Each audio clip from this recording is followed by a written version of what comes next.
A outra lesão crânioencefálica importante é a lesão axonal difusa, que é a principal responsável pelo coma de aparecimento precoce no acidente de trânsito e é a principal responsável por sequelas neurológicas permanentes decorrentes de acidente de trânsito. A lesão axonal difusa, para que a gente possa entender o seu mecanismo de aparecimento, nós temos que saber da existência do fluxo axonal, porque a lesão axonal difusa inicia-se com uma alteração desse fluxo. Já tem muito tempo, em 1948, que dois investigadores fizeram um experimento interessante. Eles amarraram e comprimiram a pata de um animal, o membro de um animal, fizeram uma compressão mecânica e examinaram depois cortes histológicos do nervo comprimido. Eles perceberam que na parte proximal, a montante da compressão, o aspecto dos axônios era esse aqui. Os axônios estavam distendidos, tortuosos, dilatados. Então eles interpretaram essa imagem como haveria um fluxo permanente, constante no interior do axônio, que veio mais tarde ser denominado de fluxo axonal, que seria comprimido ao nível aqui da compressão mecânica, levando então ao acúmulo do material que estava fluindo na parte proximal ou a montante da compressão. Então foi a primeira ideia que surgiu, baseado num experimento simples, da existência do fluxo axonal. Mais tarde, técnicas mais sofisticadas, como essa aqui, injeção de substâncias que são transportadas pelo fluxo axonal, ela foi colocada aqui no corpo do neurônio e depois, horas depois, o animal foi sacrificado e a gente vê então que o traçador caminhando aqui na extensão do axônio, mais uma vez comprovando a existência de um fluxo axonal que transporta substâncias diversas, organelas, existe um fluxo mais lento, mais rápido e assim por diante. E do ponto de vista traumático, também se percebe que a lesão axonal difusa se inicia com uma alteração do fluxo axonal, que é reproduzido experimentalmente em animais domésticos, depois inclusive em primatas subhumanos, sujeitos a mecanismo inercial, aceleração e desaceleração da cabeça.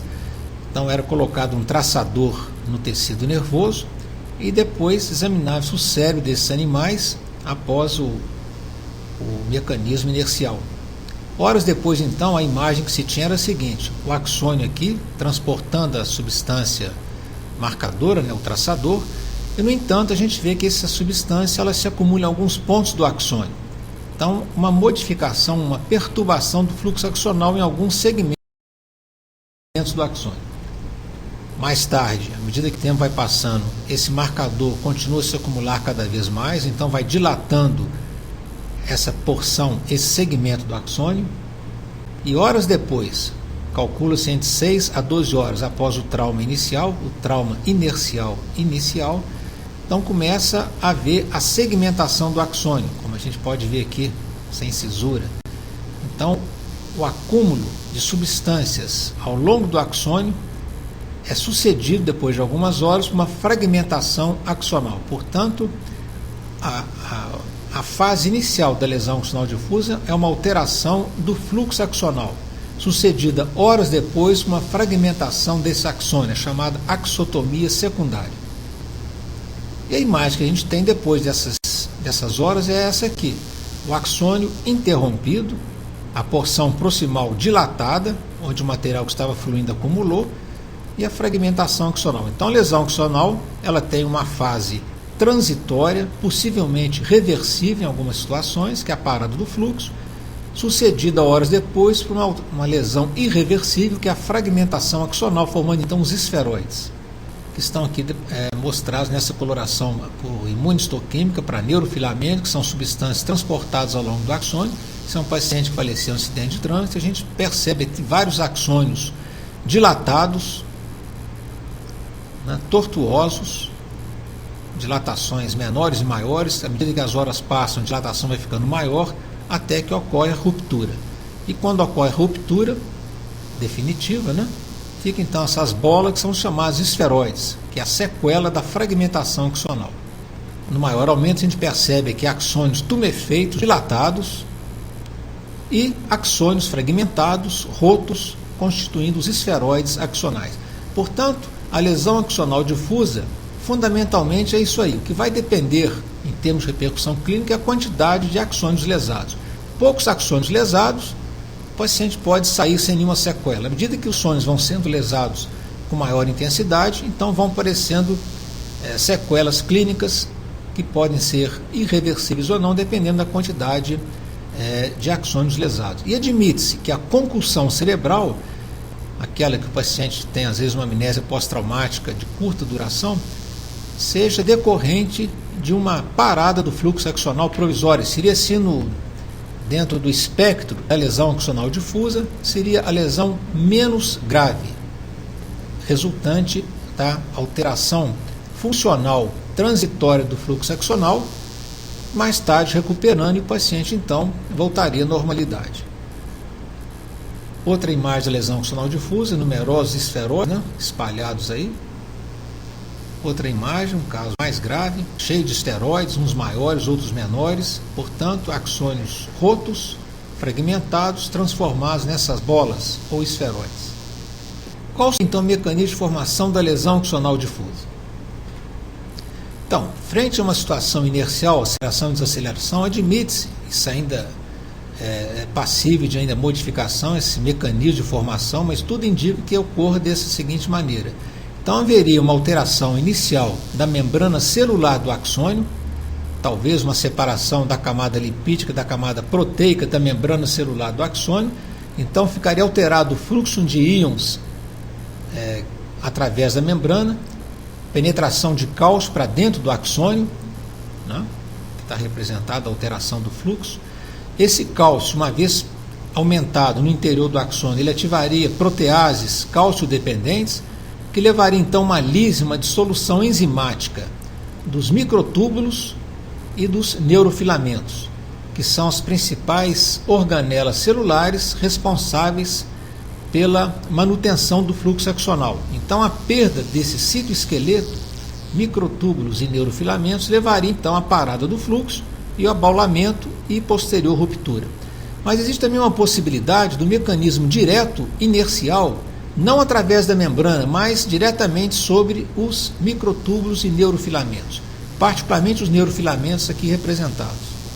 Então, haveria uma quebra de neurofilamentos, talvez também de microtúbulos, independente de lesão de membrana, e essa alteração então do citoesqueleto, caso seja irreversível, levaria à alteração então do fluxo axonal, também irreversível, e posterior fragmentação axonal. Esse é o mecanismo proposto por Pawlicok e Jenkins em 1995. A lesão axonal difusa foi graduada por Adams e colaboradores em 1989, baseado em achados prévios por Gennarelli em primatas subhumanos. É uma gradação em 3 níveis. Grau 1, quando são encontrados apenas bulbos axonais e esferoides. Grau 2, quando, além da lesão axonal, observa-se hemorragia focal no corpo caloso. E grau 3, quando, além da lesão axonal e da hemorragia focal no corpo caloso, é encontrada hemorragia focal na região dorso-lateral da porção rostral do tronco encefálico. Essa graduação, que se baseia na morfologia, nas alterações neuropatológicas, ela tem uma importância clínica grande, porque há uma correlação entre a graduação e alteração clínica, ou seja, a lesão axonal difusa grau 1 é a lesão menos grave, portanto de melhor prognóstico, enquanto que a lesão axonal difusa grau 3 é a mais grave e de pior prognóstico. E a lesão axonal difusa grau 2, como o nome está dizendo, ela é intermediária entre a 1 e a 3, também em termos de sequelas neurológicas e prognóstico. Lesão axonal já foi mostrada, grau 1, que são os bulbos e esferoides axonais. Aqui se tem uma lesão axonal grau 2, paciente que faleceu em acidente de trânsito. Então a gente vê que ela tem uma localização típica no corpo caloso, uma hemorragia focal, geralmente em um dos lados da linha média e mais na metade inferior do corpo caloso. Outro exemplo de lesão axonal difusa grau 2, hemorragia focal no corpo caloso, mais próximo da linha média, embora ela é mais intensa de um dos lados, e aqui afetou toda a espessura do corpo caloso. Que uma lesão axonal difusa grau 3, além da hemorragia focal no corpo caloso, em um dos lados da linha média, como mostrado aqui, existe também a hemorragia na porção dorsolateral do mesencéfalo ou da ponte rostral. A lesão axonal difusa grau 2, portanto, a presença dessas hemorragias focais no corpo caloso, muitas vezes elas são diminutas ou microscópicas, mas quando um pouco maiores, elas podem ser visualizadas na neuroimagem. Isso é uma ressonância magnética para mostrar a alteração de sinal ao nível do corpo caloso, em relação com a linha média, comprometendo também o fórnix. Portanto, o diagnóstico dessas lesões hemorrágicas focais pode ser obtido, visualizado, junto à ressonância magnética. Ou então, pela tomografia computadorizada, a gente percebe que uma lesão, uma alteração da densidade, uma lesão hiperdensa na porção dorsolateral do mesencéfalo. Então, essas lesões, quando maiores, podem ser visualizadas pela neuroimagem. A lesão axonal difusa, seja as lesões axonais ou as lesões vasculares que resultam em hemorragia, apesar de difusas, elas têm uma localização preferencial, como já foi demonstrado, no corpo caloso, próximo à linha média, e na porção dorsolateral rostral do tronco encefálico, também usualmente maior em um dos lados quando a lesão é bilateral. Então, qual seria a explicação dessa localização topográfica preferencial? Então, esse mecanismo foi proposto, uma explicação para essa localização preferencial, por mim e pelo Guzmão, em alguns trabalhos publicados em 1995 e 2004, da seguinte maneira: no acidente de trânsito, a aceleração rotacional da cabeça no plano coronal ou angular resulta em deslocamentos independentes dos hemisférios cerebrais, e esse movimento diferencial é retardado nas áreas de fixação dos hemisférios, como o corpo caloso, gerando aí maior estresse, principalmente do lado de maior deslocamento. Isso explicaria o comprometimento lateralizado do corpo caloso, ou seja, usualmente em um dos lados da linha média. Do mesmo modo, a aceleração rotacional da cabeça no plano horizontal resulta também em movimentação dos hemisférios cerebrais, a qual é retardada ao nível da porção rostral do tronco encefálico, que atua como estrutura de fixação e suporte dos hemisférios, gerando igualmente aí maior estresse e produzindo, como consequência, a lesão dessa porção rostral do tronco encefálico.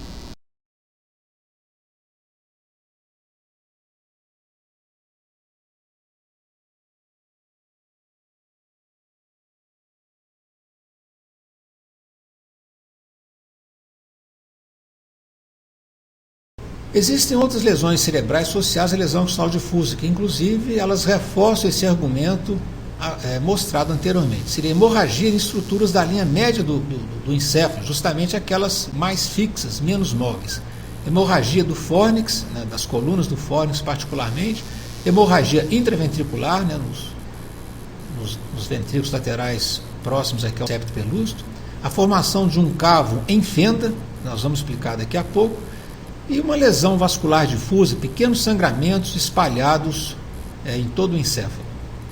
Isso é um caso de lesão axonal difusa, grau 2, a gente vê aqui a hemorragia no corpo caloso extensa, acompanhada de hemorragia do septo pelúcido, aqui em cima e aqui embaixo nas colunas do fórnix, além de sangramento intraventricular. Então a gente vê que as estruturas da linha média, talvez por esse maior estresse nessas estruturas, daí a ruptura de vasos aí situados. O cavo do septo pelúcido, a gente fez um trabalho, o Guzmão e eu, que a gente analisou a frequência do cavo do septo pelúcido em pacientes provenientes de um hospital sem trauma e o grupo 2, pacientes falecidos em acidente de trânsito. Nós tivemos duas observações interessantes. Primeiro, que tem uma frequência maior do cavo do septo pelúcido em pessoas, em vítimas fatais de acidentes de trânsito, e além disso, 23% desses cava do septo pelúcido tinha uma forma em fenda, que vai ser mostrada daqui a pouco. Estavam associadas sempre com lesão axonal difusa grau 2 e 3, justamente aquelas mais graves. Então a explicação para isso é que parece, nesses casos, com maior inércia cerebral, maior aceleração e desaceleração, aquelas estruturas da linha média são sujeitas a um estresse tão grande que pode levar inclusive a uma separação, um descolamento das folhas do septo pelúcido, resultando na formação desse cavo em fenda. É o que está sendo mostrado aqui. Isso aqui é um cavo do septo pelúcido que a gente encontra com frequência em necrópsia, tem uma forma ou trapezoide, como essa aqui, a base é maior do que a altura, ou vice-versa, né?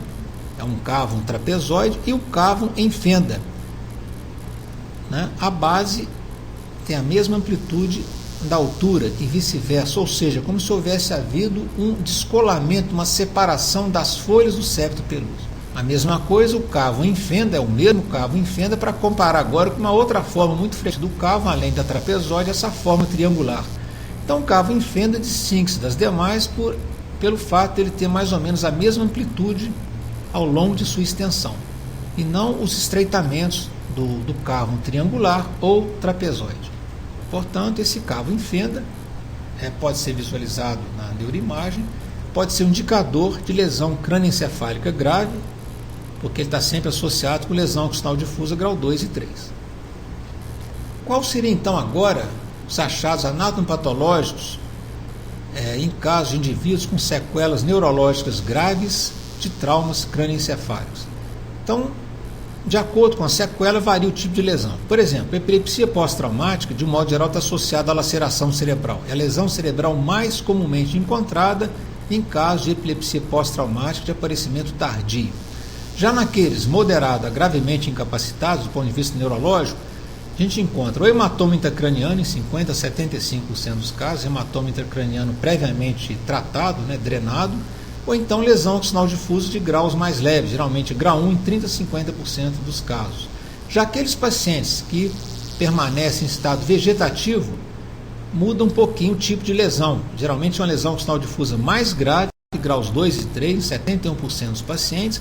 Além disso, perda neuronal no tálamo, quer dizer, haveria uma desconexão da substância branca difusamente no encéfalo pela lesão occipital difusa, associada a essa perda neuronal do tálamo, que explicaria então o estado vegetativo dessas pessoas. E essa é a imagem que a gente tem do encéfalo, meses ou anos depois do aparecimento de uma lesão occipital difusa. Há uma atrofia cerebral, a substância branca está reduzida de volume, uma dilatação ventricular, ex-vácuo, quer dizer, para ocupar um espaço que ficou maior. Corpo caloso também está reduzido de espessura. Portanto, há uma redução da substância branca de todo o encéfalo, pela lesão occipital difusa grave que aconteceu nesses indivíduos. E para terminar esse assunto, nós vamos ver aqui rapidamente quais são as lesões mais comumente encontradas na chamada síndrome da criança espancada, o síndrome do bebê sacudido, também chamado shaken baby syndrome, que é uma das causas mais importantes de trauma crânioencefálico em crianças de baixa idade, no primeiro ou no segundo ano de vida. Essas são as lesões encontradas nessa situação. São crianças que recebem maus tratos dos próprios pais, ou de parentes, ou de assistentes, dos cuidadores da criança. É uma lesão importante porque pode levar à morte ou levar a sequelas importantes no futuro. Hipertensão intracraniana secundária edema cerebral presente em mais de 80% dos casos. Lesão cerebral hipóxica presente em 77% dos casos. Hematoma subdural agudo em 72% dos casos, hemorragias retinianas em 71% e fratura do crânio em 36%. Então a gente vê por essa associação de lesões diferentes, tem desde lesões de tipo impacto, como fratura, até lesões de mecanismo inercial, como hematoma subdural agudo, e lesões de natureza mais do tipo complicação cerebral, que nós vamos explicar no próximo slide. Então, qual seria o mecanismo de formação dessas lesões cerebrais e oculares na chamada síndrome da criança espancada? Então haveria, porque às vezes as pessoas pegam o bebê, sacodem o bebê, haveria então um estiramento da junção crânio-cervical, resultando em apneia pela lesão dos centros respiratórios. Essa apneia levaria a lesão cerebral hipóxica, seguida de edema cerebral, hipertensão intracraniana e coma. Daí a presença frequente desses achados mostrados no slide anterior. Já o hematoma subdural agudo, ele resultaria no mecanismo inercial, portanto, aceleração e desaceleração da cabeça, a ruptura das veias ponte, que já foi explicado anteriormente, e, portanto, a formação do sangramento subdural. Já a aceleração e desaceleração da cabeça resultaria também, ao nível do globo ocular, no movimento diferencial da interface corpo-vítreo-retina, resultando então nas hemorragias retinianas, também, portanto, mecanismo inercial. Então, são lesões todas elas graves que acontecem nos bebês que recebem maus tratos. Esse último slide contém referências básicas para esse assunto. A primeira referência é o capítulo de trauma do livro de neuropatologia do Greenfield, na sua última edição de 2002. E a segunda referência é o livro de autoria minha e do professor Guzmão, publicado em 1995, que contém uma casuística de 120 vítimas fatais de trauma crânioencefálico em acidente de trânsito. E, além disso, esse material foi também publicado em forma de artigos entre 1995 e 2005 em vários periódicos.